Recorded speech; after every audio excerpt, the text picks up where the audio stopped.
ദൈവമേ, പിശുക്കൻ ഗഫൂർ വരുന്നുണ്ടല്ലോ. വിക്കും പിശുക്കും ഒരാളിൽ സമ്മേളിച്ച അത്ഭുത പ്രതിഭാസം. എന്റെ കടയിൽ വന്നിട്ട് എന്നോട് പോവാനോ? അതൊക്കെ വള്ളി ചെന്ന് പറഞ്ഞാ മതി. അത് ശരി. എന്തേ ഗഫൂർക്ക? ചായക്ക് എന്താ വില? ചായക്ക് 6 രൂപ. കൂടുതലാണിത്. കട്ടൻ ചായക്കോ? കട്ടൻ ചായക്ക് 5 രൂപ. 5 റുപ്യേ?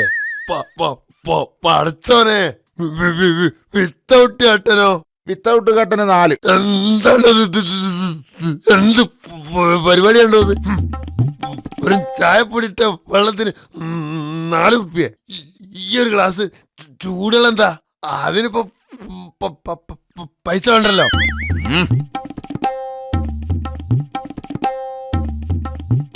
വല്ലാത്തൊരു പടപ്പ് തന്നെ. ഇങ്ങനെയുണ്ടോ ഒരു പിശുക്ക്? ഹലോ. ഓക്കെ ഗോപാല, നമ്മളെ കുഞ്ഞായിനെ മരിച്ചുപോയി. ഇക്കാര്യം നമ്മൾ അടിക്കുന്ന നമ്പറൊന്ന് പറഞ്ഞു കൊടുക്കണോ? ശരി, പറയാം. മരണവിവരം അറിയിക്കാനൊക്കെ ഗഫൂർക്കാക്ക് ഭയങ്കര വിഷമാണല്ലേ? അതുകൊണ്ടല്ലോ, നമ്മള് വിക്കനായതുകൊണ്ട് കാര്യം പറഞ്ഞു തീരുമ്പോഴേക്കും പോകാനുള്ള പൈസ തീരും. ഈ ആവുമ്പോ 5 ദിവസത്തേക്ക് കാര്യം നടക്കല്ലോ.